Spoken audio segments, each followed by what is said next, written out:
patron égale salaud et c'est aussi con que chômeur égale feignant. Donc on a Ouais. travaillé, nos plannings vraiment en fonction des gens. C'est-à-dire que ce n'est plus la vie des gens qui va s'adapter à leur travail, c'est le travail qui doit s'adapter à la vie des gens et ça, c'est vrai, quelle que soit, je pense, la fonction Mais aujourd'hui. alors, ça va être intéressant parce que je suis sûr qu'au 32-16, il y a d'autres gérants, d'autres patrons, d'autres artisans qui vont nous appeler en nous disant qu'aujourd'hui, malgré tout ce qu'ils peuvent faire, ils n'arrivent pas à trouver de salariés. Mais est-ce que c'est une question de tournure d'esprit aujourd'hui dans notre pays? Est-ce que c'est bien ça le problème? C'est notre relation au travail? Oui, ça ce sujet, il est passionnant pour ça. Il questionne complètement sur la place du travail dans nos vies, qui peut changer en fonction des gens, des générations et cetera. Moi, j'ai eu un rapport à cette question-là beaucoup plus pragmatique ou en tout cas beaucoup plus concrète. C'est-à-dire que je suis pas dans une posture idéologique. La plupart de mes potes, ils disent: «Les jeunes veulent plus travailler, la valeur travail se perd, plus personne veut rien faire dans ce pays». Hmm. Visiblement, le Premier ministre est assez d'accord. Bon, les syndicalistes vont vous dire: «Mais les patrons ont qu'à mieux se comporter, arrêter de sous-payer, arrêter de traiter les gens» et franchement, en restauration, on paye peut-être aussi des décennies à avoir maltraité des gens, notamment en cuisine, par exemple. Bon, et les 2 réalités, elles existent. Il y a des gens qui ne veulent pas travailler dans ce pays, qui comptent chaque heure travaillée pour savoir à combien de chômage ils ont gagné et qui vont ajuster en fonction. Ça énerve quand on dit ça, mais c'est vrai, ça existe. Il y a des gens qui ne veulent pas bosser. À Est-ce qu'on l'inverse: vous l'a dit droit dans les yeux? «Je veux pas travailler». Ouais. Au tout du moins, Non, non, pas écoutez, ça me convient. Genre, non, mais la par contre, formule politesse, ça me convient pas, vous oui. comprenez, en ce moment, j'ai les aides, j'ai les trucs, vous voyez, c'est. Alors, ce qui est vrai, oui. Alors, on m'a pas dit: «Je veux pas bosser». En revanche, pour le coup et c'est quand même un sujet, j'ai fait bosser des gens à un moment donné en extra, sur les week-ends. Moi, j'ai toujours refusé de faire du black. Donc on a toujours tout déclaré, qui ont perdu de l'argent. C'est-à-dire des gens qui étaient au chômage, qui sont venus passer le week-end à faire une mission dans mon resto et qui après m'ont montré, m'ont dit: «Regarde, j'ai gagné 150 balles en bossant chez toi ce week-end, j'ai perdu 300 balles de chômage». Donc ils m'ont dit non le week-end d'après et ça s'entend. Mais ce qui est intéressant dans ce sujet, c'est quand on sort de ces postures idéologiques, c'est comment je fais. En fait, moi, j'avais plus le loisir de me dire: «Mais est-ce que les gens veulent bosser, pas bosser? Est-ce que c'est» non, il fallait que je trouve des solutions et donc on a essayé des choses. Quelle chose vous avez essayé? Bah, ce que je vous ai dit Ouais. et on a En rajouté, en prenant fait, tout et en prenant un peu le tout venant, quoi, c'est ce que tout vous venu disiez? alors d'abord le tout venant, Mmh. puis après, au bout de on a galéré pendant En 3 prenant ans, des en logements gros. pour les On a galéré salariés. pendant 3 ans et la quatrième année, on a réuni notre équipe fixe parce qu'on avait trouvé une équipe fixe Voilà, chouette et on s'est dit: «Qu'est-ce qu'on peut faire?» c'est ce Pourquoi point qui est la important. restauration est en tension dans le monde entier? Parce que c'est pas qu'en France. Pourquoi? Et comment nous, le bastion Alectour, on peut mieux s'en sortir? On a tout posé et on a mis en place des choses sur la REM, le rythme et cetera, tout ce que je viens de vous dire. Ce qui a beaucoup changé la donne chez nous, c'est la semaine de 4 jours. Il Ouais. y avait des expérimentations qui commençaient à tourner. Les retours semblaient bons. J'ai dit: «Bah, nous, on peut le faire, on va le tenter».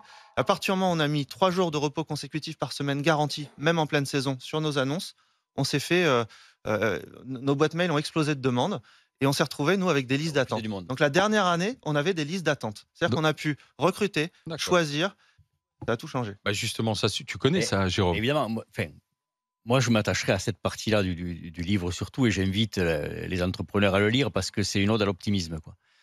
Et c'est bien, quoi, parce qu'on parle tellement de trucs qui vont pas que quand on lit, un patron, un dirigeant qui axe tout sur, à la fois le bien-être, l'optimisme dans l'entreprise et l'intelligence collective, on n'en parle pas assez.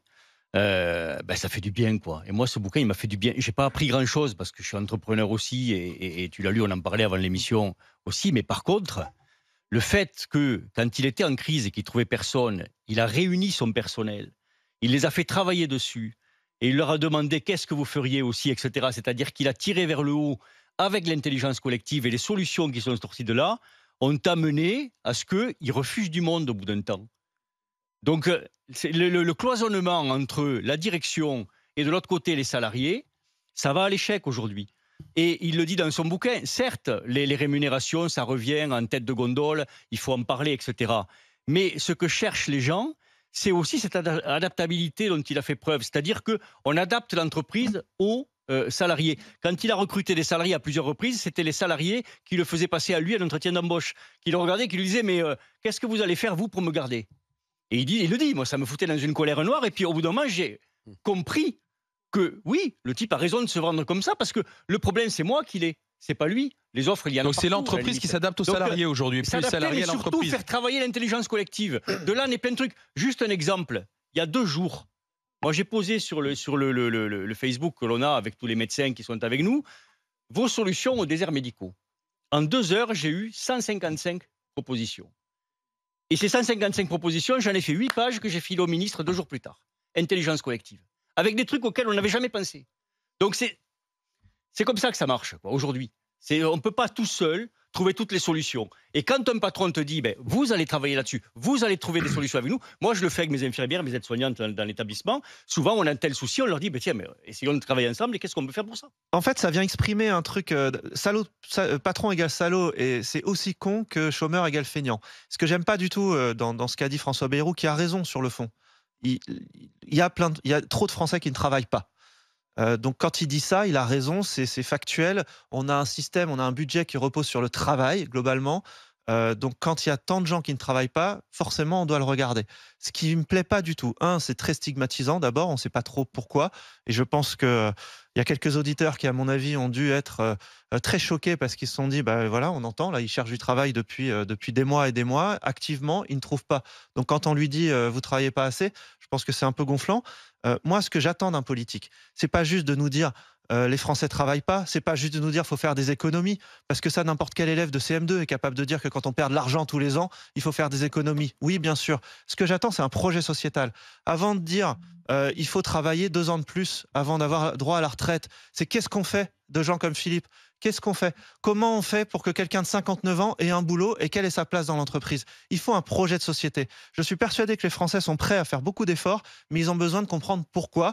Et aujourd'hui, il n'y a plus aucune vision politique long terme qui nous explique le pourquoi.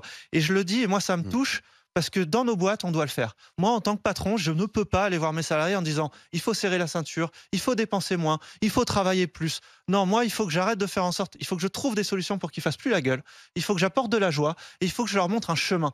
Voilà, oui, vous allez faire des efforts parce que regardez où on va. Et il n'y a plus aucun homme politique qui le fait. Et François Bayrou, mardi matin, quand il a annoncé que les Français ne travaillaient pas assez, il a oublié de dire où on allait.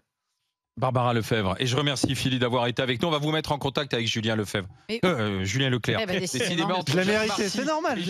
Avec Patrick Marty. C'est vendredi, dans une demi-heure, c'est fini. Tout le monde va se reposer. Mais on est confronté à un débat, encore une fois, comme dans bien d'autres sujets, qu'on ne se posait pas dans les années 70, 60, 80.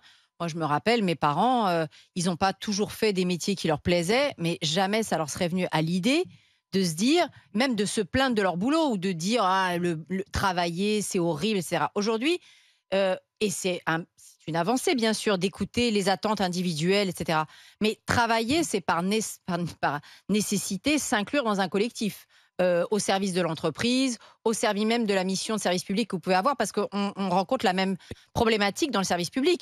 Je vous informe quand même qu'on a du mal à trouver des profs, on a du mal à trouver des infirmières qui vont aller travailler dans l'hôpital public.